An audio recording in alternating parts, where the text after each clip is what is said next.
Hey guys, good morning. Doing a Leaf session this morning. Leaf sessions typically happen now on Sunday mornings, so I may post this the same day while I'm waiting for my mom-in-law, who is at church. So I drop her off and then I come over and play uke while I charge the car up for that hour or so. So let me show you a couple real quick things, and then I'm just gonna noodle this morning. I've been playing a lot around with the idea of like chord twins and chord neighbors, thanks to James Hill and his booster uke method. I still have yet to buy the book. I really want to get that book. I went through the videos a few years ago, and they're incredibly well done. Follow along on those. I'll put a link down below. I have no affiliation with them other than being a huge fan of James Hill and literally seeing how his methods have affected my playing just by dipping my toe into the water there. So, like I said, huge fan. I do intend on going through his teacher training at some point in the near future. Taking a look at ukulele in the classroom for group lessons and things like that at Harmony, and a way to get young kids playing with the level that they could, like that potential is huge. And then my own playing again, booster uke, the ukulele way, duets for one, all that good stuff that he has produced. Like I said, huge fan. So here's the first thing I want to show you. We were talking about at a jazz standards workshop I did for uke Friday night. We were talking about this chord, and we did it on F sharp.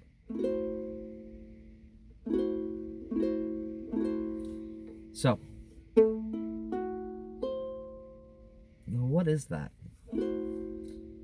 It's an F sharp minor 7 flat 5.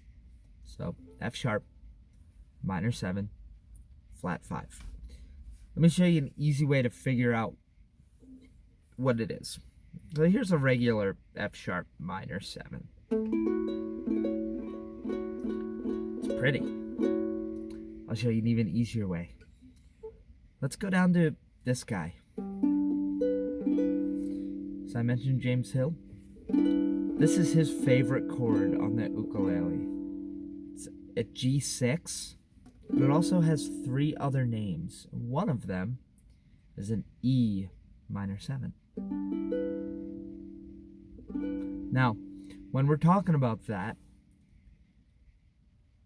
we want to figure out what the root, the third, the fifth, and the seventh is. So, if we're calling it an E minor 7, there's our E. That's second string. Okay, that's our E string. That's the root of the chord. So if you organize these in thirds, so on a piano, think, and this is a great one because they're all white keys. So E, skip a note, G, skip a note, B, skip a note, D. Those are 4 notes, and we have 4 strings, so we have E, G, B, and D. So, root, third, fifth, seventh. It's awesome to think about any chord you're playing in that mindset. Which one is the root? Which one is the third? Which one is the fifth? When you look at a chord box, the root is always the letter. So if you're playing Lion Sleeps Tonight, it's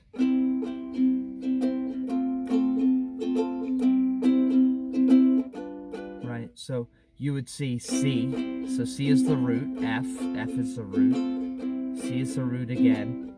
This one they call G7, right? So G is still the root, but it has this 7th note, okay? So we can talk more about that with music theory later on. So back to this guy. We're calling this E minor 7, right? So where's our 7? It's this one. Where's our 5th? Because if we're talking about an E minor 7, which is this, flat 5, so we're going to alter the 5th. So we said this B, right? E, F, G, A, B. That's our 5th. So we're going to flat that. We're just going to bring that one down to a B flat on the A string. So watch this.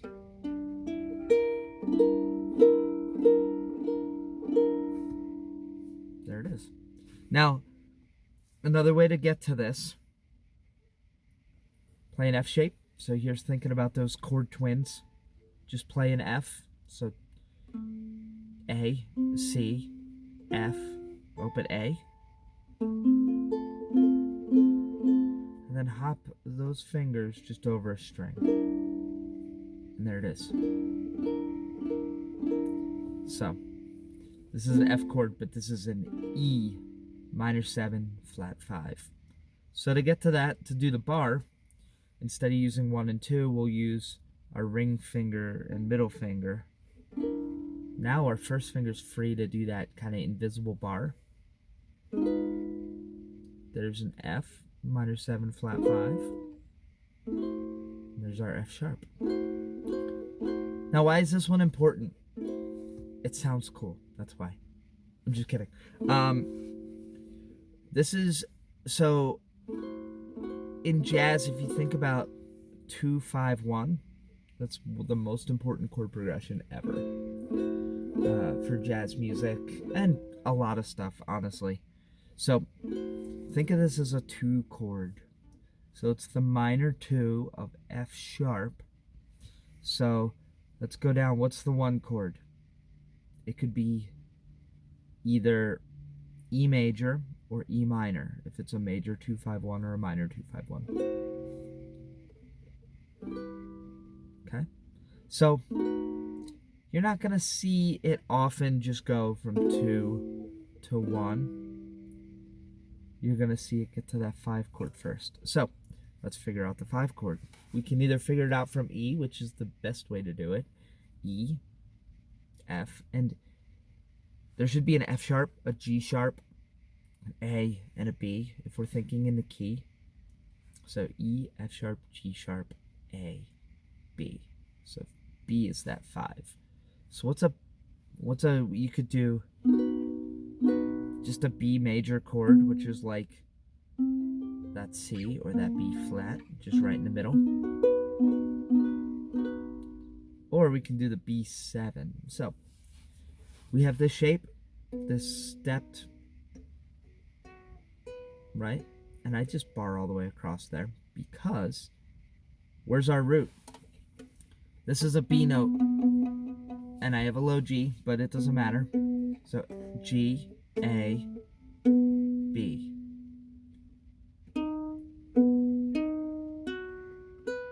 Hear how that stacks 1, 3, 5 octave? So that's just called the first inversion, or the root position, sorry. Now, to get to the 7th, if we're barring this, we just let go of that root. And there it is. So it's barred with 1 fret up on this on that 3rd string, on that C string. And you know your root is right there, but it's also played right there. Okay, so if you're playing this shape, you always know that top string is the root as well. So it doubles. So if we make that one the 7th, okay, So let's go back to this F sharp minor 7 flat 5. Now, see where my middle finger is? Just go into that for the 5-7 to the E. Okay.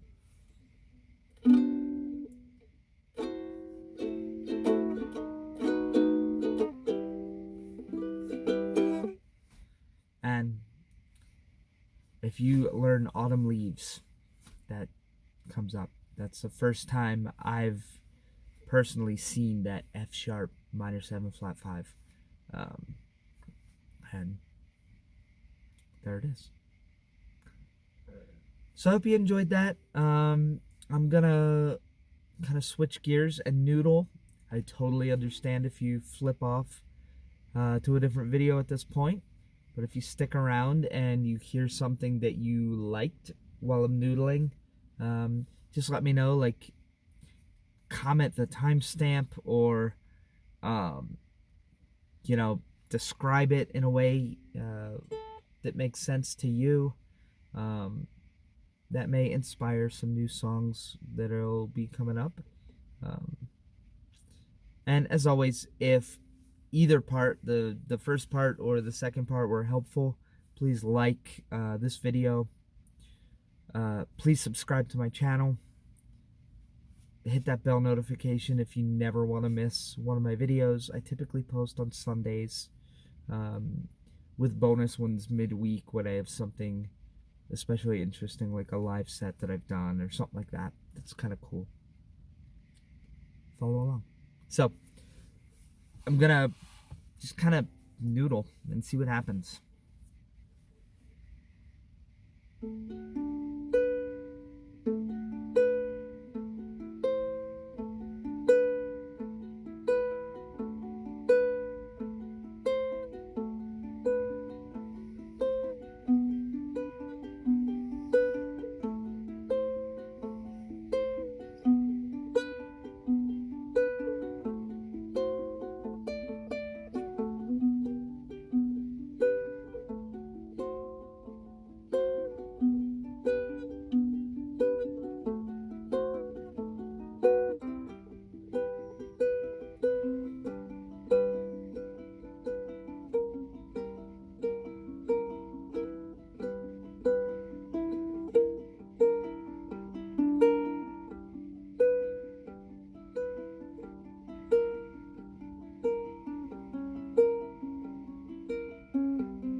was using more of the G6. And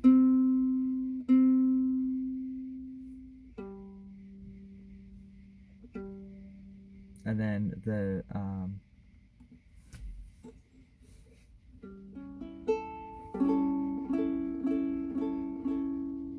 so just that A7.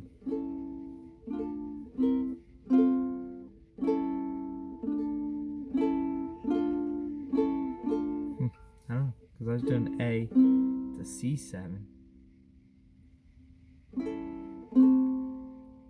Oh, so A to D. Just kind of that chord progression in No Hope Pi Pi, huh? Anyway.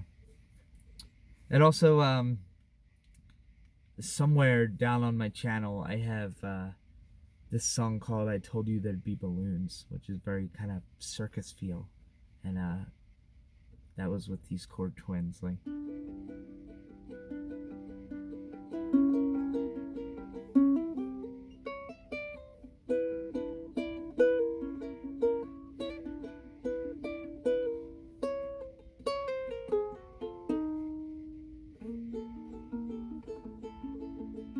I'll have to relearn that one. That one was a great tune. Alright, what other ones we got? So this is one I put on Insta the other day, kind of with this